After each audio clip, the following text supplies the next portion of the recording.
Hey, turn to chapter 10. We're on page 95 of the Unpacking Old Luggage, the nutrition part book. And today we're going to talk about cleaning out our pantry, grocery shopping, and some smoke points.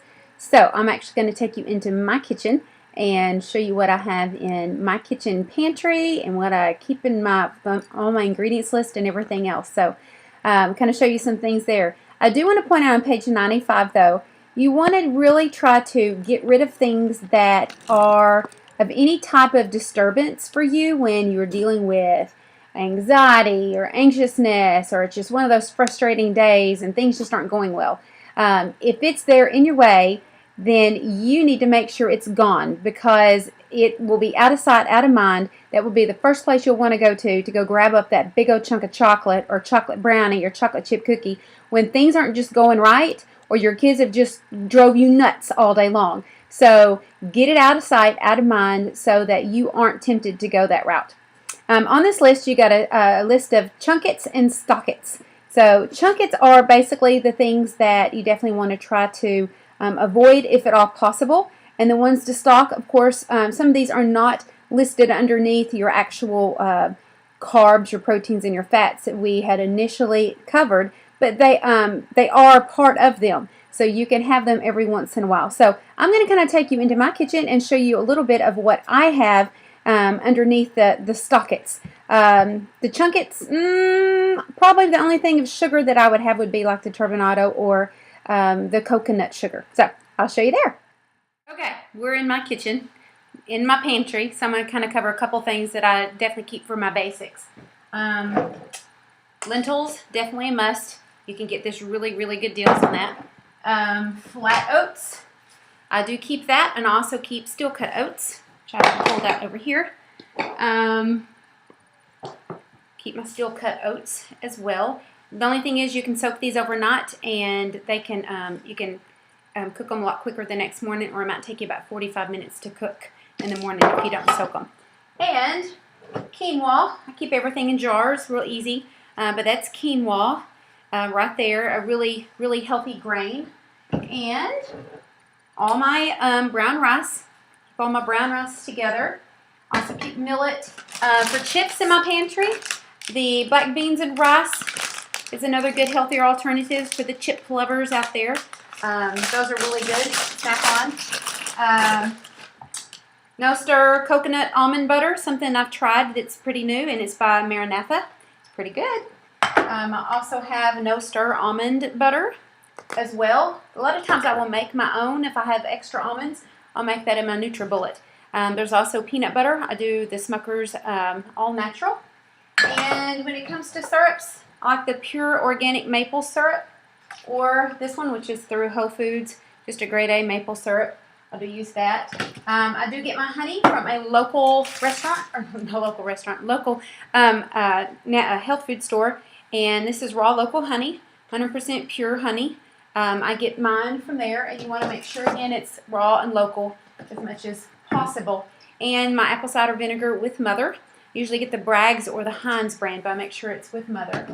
And I'm also going to go through a couple more things. Like my kids have, instead of Fruit Loops, it's Cascadian Farm Organic Fruit Loops.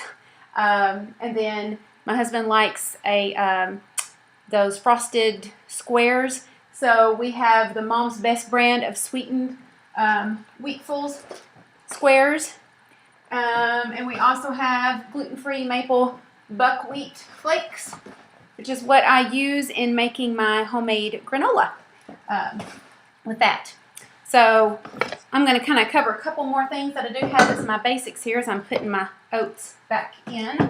My quinoa, my lentils. I also keep flax. This is whole flax, and I also have ground flax, which is usually by... And once I open this bag up, it's new, I'm going to keep it in the freezer because it's going to last longer. It's going to go rancid if I don't. For my sugars, I do use pure coconut sugar, or I use turbinado sugar, sugar in the raw, same thing. But you can use coconut sugar in place of brown sugar as well. Chia seeds are great. Throw it in drinks, throw it on top of, throw it in breads, on top of muffins, whatever, however you want to eat it. I put it also in my granola as well.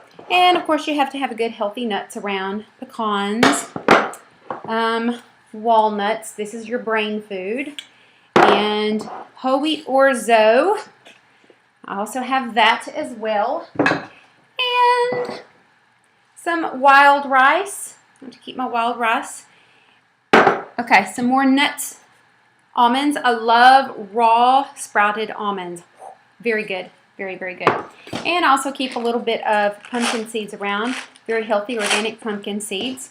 Couscous is another good one that you can definitely keep around. Couscous is very healthy. Whole wheat couscous preferred. And I'm going to pull out another little tub here. This is whole wheat penne rigate, however you pronounce that. It's pasta. My kids like that every once in a while. And every once in a while, too, I'll throw in like the Sparrow gluten-free. Try to go the gluten-free route every once in a while, just to kind of be on the safe side. A lot of our wheat has been contaminated with all the additives and stuff that they've done to manipulate it. And Annie's is another a good organic product. Usually it's got the little bunny on the top, but they make gluten-free, they make regular, but anyway, it's all organic and none of the preservatives and junk that goes into that either. So that's the main gist of my pantry. Just my main things right there. We do keep a little bit of soups, you know, every once in a while. My kids will want a soup. Let's see. Apples. I always keep apples on my countertop. But apples and lemons right now. Bananas. Strawberries in my fridge. Just as long as you keep things healthy out in sight where it's a quick grab, it's going to decrease any type of desire to go for the junk stuff or desire the junk stuff, because there's always something there that you can definitely snack on. Page 95, I have my own personal shopping list. I highly encourage you to make your own little shopping list so that you'll get familiar with where, you know, picking up the same things over and over again when you're shopping, trying to change the things and the products that you're consuming. On the right side, page 97, this shopping cheat sheet, everything is listed from the most to the least on your ingredients list. So if you know that you're trying to avoid things such as high fructose corn syrup, things like red dyes, different dyes which are listed underneath the red, stop, the avoid, those will all be listed from the most to the least. So even though if it doesn't have high fructose corn syrup at the beginning, if it has it at the very end, it's still going to have it in there. And those are definitely hormone disruptors. So you want to avoid that as much as possible. Any of your dyes promotes problems with ADHD, ADD, lots of problems with kids, hyperactivity, and things like that. And definitely messes up with their metabolic hormones as well. So I always try to go with dye-free. Of course, any of your artificial sweeteners, you want to avoid those. So always look at your ingredients list from the most to the least. Pay close attention. If it's words you cannot pronounce, you might want to hesitate on trying to buy it. If there's weird type of words in there that's very difficult, more than likely it's not God-made food. You want to go with God-made food for sure. Yield to the ones in the middle there. You definitely want to avoid anything that's not 100% fruit juice. If it's a juice blend, you want to avoid that as much as possible, because it's basically 5 to 25% real juice and the rest of it's Kool-Aid. So avoid that as much. In the green, I do keep the turbinado sugar around the house for like baking or cooking or anything like that. If it calls for sugar, or if we got company that comes over that doesn't like unsweet tea, at least we can sugar it up with the turbinado sugar. I don't use the coconut sugar in my tea when I'm making sweet tea. But things like that you can definitely do. Any of that on there. Turn to the next page, because some of these oils I'm going to kind of discuss. It's actually listed on there. Your canola oils you definitely want to avoid. Lots of tar type residues, you definitely want to avoid that. Polyunsaturated fats, you really want to limit how much you do have of those. You want to focus more on your omega-3s than the omega-6s. Trans fats are the ones that actually prolong the shelf life.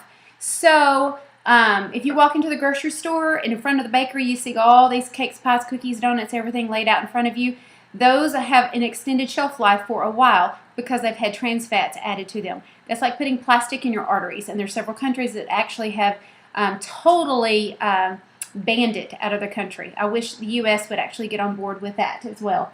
Of course, sugars, we just talked about that. Artificial sweeteners and alcohols.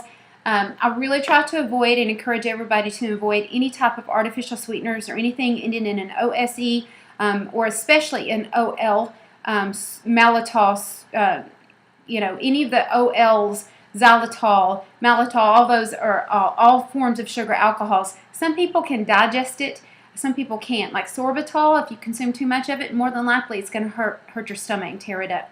And that's put in a lot of diabetes type candies and different things as a artificial sugar or substitute. So just be leery of things like that. If it's been chemically messed up in a lab, again, man has messed it up and tried to make it more user-friendly as it's touted to be, but it's not God-made food. So just be leery of things like that.